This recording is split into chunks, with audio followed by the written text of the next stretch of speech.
So let's go to the final aspect of your design, which is going to be blending it all together. This is going to be very important that you understand this step because without it, you're just going to have a front cover or a spine or a back cover. You need to be able to get all of them put together. So let me just show you from beginning to end how I did it.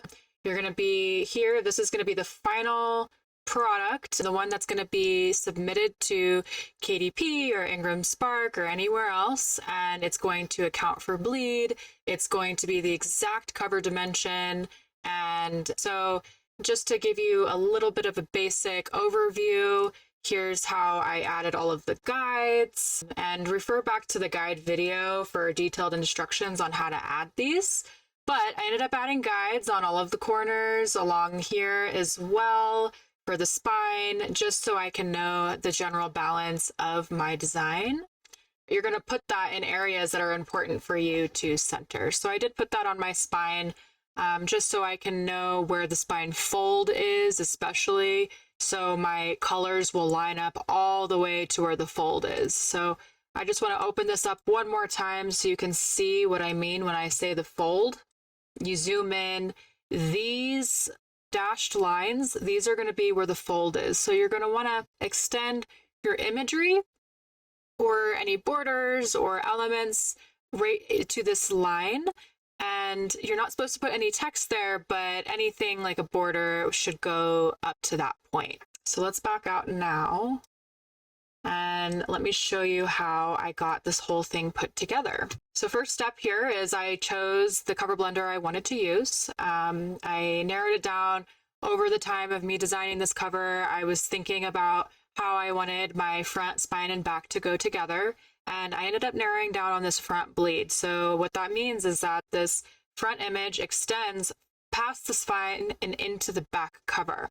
And so you can kind of see how I did that back here. I put the telephone photo all the way into the spine. You can see that the telephone goes into the spine and then into the back. And I just felt like that was a really great look based off of what I was doing. As far as adding the front cover, the spine, and the back cover are concerned, here's how I did it. And these are the exact steps. I went to my front cover, and the design is finished. I'm ready to go. And so I end up selecting everything here, and then I'll select everything. And by the way, when you can't select the back cover, the photo, you just select it, hold shift, and then grab everything here and drag it. So what I'm going to do now is I'm going to group everything. So I'm going to press group, and then I'm going to press copy and Control C. And then I'm going to go into my cover blender document, the one that has already been measured out for me based off of the KDP cover calculator. Make a copy of this because I know that I'm going to be needing to refer back to this at some point. So I made a copy. Then I'm going to paste in my cover design. So I'm going to do Control V, and it came on this side, but that's fine. And here we go. What I'm going to do here is I'm going to ungroup it. I'm going to grab both of these by holding shift, and if I hold shift, I can click on more than one thing at once. And then I'm going to move it up. I'm going to extend it all the way to the edge. Here's the first step. As far as the image is concerned, I'm going to extend the image all the way out to here. Okay, so that's all I had to do. A trick to get around this too, if your image isn't big enough, is always to use like similar colors in the spine, and then just use like a color block for the spine here, and then all the way back here, it could be the same color yellow if you're having an issue with the size of the book. And that's really all there is to it. Now, as far as the back cover and spine are concerned, one thing that you're gonna need to be aware of is where the fold is. So you're gonna want to use this document to be able to determine where your spine fold is, just because I know that you have resized your spine document and you have designed it specifically for the width of your spine, but you always kind of just want to make sure that your design goes within the fold, and it's easier to do it in here just because when you're inside of the spine, a lot of times it gets really thin, and so adding guides here gets very tricky. So I would recommend just designing it as is without guides inside of the spine document highlighting all of your spine, grouping it, copying it, Control C, and then going into the cover blenders document. And then here we are. I would most likely, since I'm going to be playing around with the spine and my image is going to the back, I'm going to lock this just so it doesn't move. And then I'm going to paste my spine. So the spine comes in wherever it wants, and then you're going to move it over, drag it over. And since I ended up calculating the spine to pretty much the exact dimensions as my cover, it fits in perfectly. So you do the spine and cover calculations through KDP, then you can use that exact calculation to resize the spine templates and then just copy and paste it right in here. The reason why I had to resize this a bit is because the front covers that we were editing, those are 6x9, and then this is, I think, 9.25 high just because of bleed. So just be aware of that while you're moving things around. If you want to just edit things with the exact size, or if you're okay with resizing, that's entirely up to you.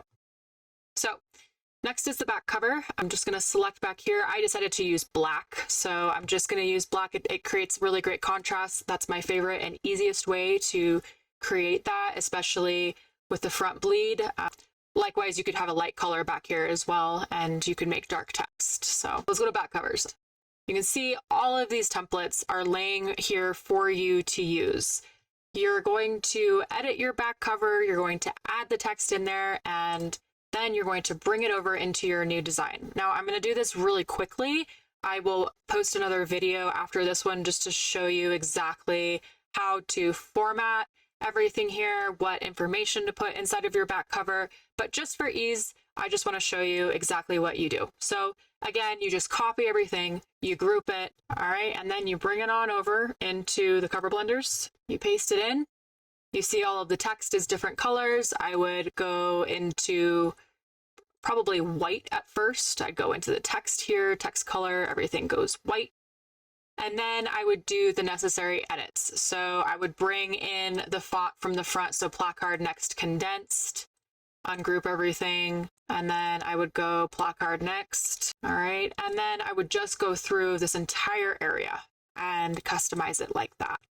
There's an area for a photo as well. Let's say you want to use a photo. You can just go ahead and drag and drop something in here. We'll just do it pretty simple. You just drag it in there and that's how you do it.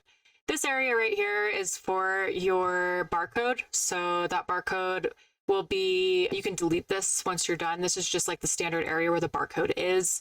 Just be aware of it and use that cover template that you already have. You can keep placing it in, dragging it. You can also change the transparency as well. This is not the same width, but basically what you'll do, if you need some transparency, you go up here with this transparency area and move it down just so you can see what's going on behind your design.